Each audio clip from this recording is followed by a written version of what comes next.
Mitos 1 fue 6 años atrás. Sí. Recuerdo que tus propósitos en aquel momento eran, bueno, pretendo que la gente se acerque más, que quiera un poco más la historia. ¿Qué te ha ocurrido en virtud de lo que implica esta presencia tan masiva de Felipe Piña a través de distintos formatos en la comunidad? De alguna forma creo, Felipe, que has logrado que la gente quiera un poco más a la historia. ¿Vos qué sensaciones te dan este tiempo? Sí, yo creo que sí, que pasa eso, que hay una muy buena conexión con la gente. Lo viví muy intensamente, lo vivimos el domingo en la feria. Y creo que sí, tiene que ver con eso, con acercar la historia a la gente, con preocuparse porque la historia le llegue de una manera entendible, que no quiere decir simplificada o una cosa por el estilo, sino que el lenguaje sea accesible, que sea un material interesante, un material histórico documentado, pero en un lenguaje accesible. Creo que el intelectual tiene la obligación de ser claro, no tiene por qué hablar en críptico, difícil, y ahí no se basa la erudición en el lenguaje, ¿no? en hablar complicado y que nadie entienda, o escribir complicadamente. Y además también me gusta mucho escribir, con lo cual ahí me da mucho placer hacer los libros, independientemente de la investigación, por supuesto, la forma de plasmarlo. Hay muchos guiños al lector en la colección y me doy muchos gustos. Y bueno, a la gente le gusta, evidentemente, porque es algo que converso mucho con mis lectores, ¿no? En estas ocasiones, como la del domingo, que fueron 3 horas y pico de firma, muchísima gente, y con cada uno hablábamos y me traen sus inquietudes, qué les gustaría, qué otro libro. Y bueno, me parece que por ahí va la cosa. Te propongo hacer un salto bastante considerable en la historia y llegar a Mitos 4, que es el último de los volúmenes de Mito, que abarca desde el 43 al 55 en Argentina. Es obvio que abarcas un periodo muy apasionante, digamos, todavía con ánimos crispados en cuanto al análisis de lo que ocurrió ahí.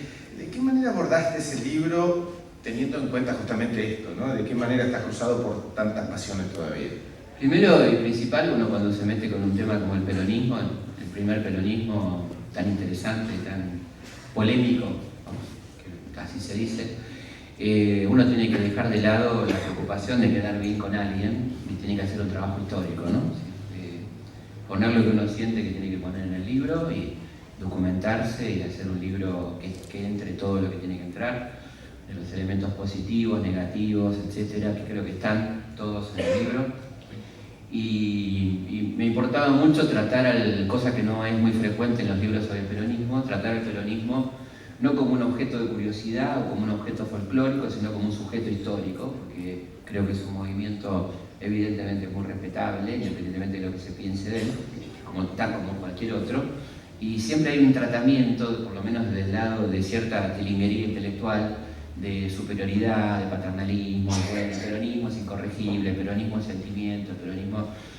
Y no, la verdad que no, el peronismo es mucho más que eso, ¿no? Y es tan complejo, y ahí el interés sobre este movimiento tan interesante, tan complejo, con figuras tan fuertes, ¿no? Con un protagonismo popular como ningún otro movimiento ha tenido en la historia argentina, sin duda. ¿Qué diferencia califica un movimiento de un partido? Bueno, ahí hay la cuestión de Perón, ¿no? Perón es el que se ocupa mucho de hablar de movimiento y no de partido, y aquí es importante ponerlo en contexto. Los partidos tenían una muy mala imagen en 1943, inclusive en el 46 con la Unión Democrática, esta alianza opositora, y él huía de ese encasillamiento partidario, porque decir partido o partidocracia remitía a aquellos partidos de la década infame que habían participado en el fraude, que no se habían preocupado mucho, con alguna excepción del Partido Socialista, alguna figura del socialismo, no todo el socialismo, sino algunas figuras puntuales que sí habían tenido actuaciones muy dignas, remitía a aquellos partidos colaboracionistas con el régimen. Entonces por eso creo que se despega bastante del concepto de partido y prefiere hablar de movimiento, donde le da más importancia a las fuerzas sociales, a los sindicatos, a cierta cuestión corporativa, que a la clásica visión partidaria que él creía perimida en aquel momento, ¿no? Creía que el partido debía existir, pero que evidentemente debía ir por otro lado la cuestión de la conducción. Cosa que hoy no nos gusta, nos llama la atención, nos preocupa, pero que en aquel momento tenía cierta lógica, ¿no? ¿Por qué gran parte de la reacción antiperonista tiene que ver con, digamos, aspectos bastante superficiales, si se quiere, ¿no? De imágenes, de nombres, del culto al personalismo? Ese culto al personalismo, esa especie de megalomanía, ¿tenía que ver con la necesidad de construir una mística de una corriente política que recién nacía, o era simplemente un defecto de personalidad? Yo hablo en el libro exactamente de esos dos niveles de la oposición, dos niveles de análisis, ¿no? De los sectores medios, excesivamente preocupados por lo formal, muy preocupados por ella, por la yegua, por esa mujer, por todo lo que le decían evitar, porque estaba usurpando lugares que ellos quisieran alguna vez ocupar. Y la crítica de los sectores realmente de poder que apuntan a otro lado, apuntan al peligro político que implica Evita, a qué está haciendo con la iglesia, a qué está haciendo con el poder, a qué cuestiona, digamos, no van tanto a lo formal, sino a lo estructural.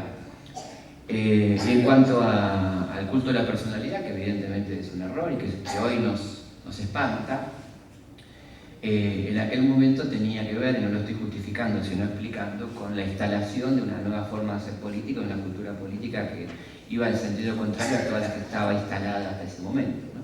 Entonces creyeron que era la forma, la obligatoriedad de muchas cosas, el monopolio de los medios de comunicación, el uso de los manuales escolares para transmitir la ideología dominante de ese momento, cosas que no nos parecen bien, que nos parecen errores y que creo que está bien que lo pensemos así, ¿no?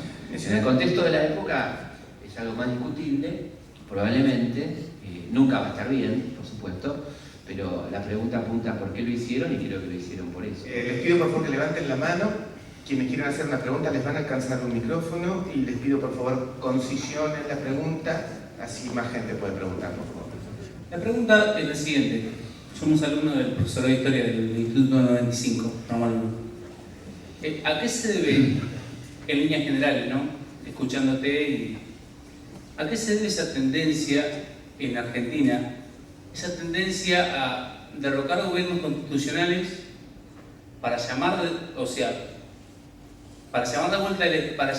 vuelta a elecciones, o sea, sin sentido?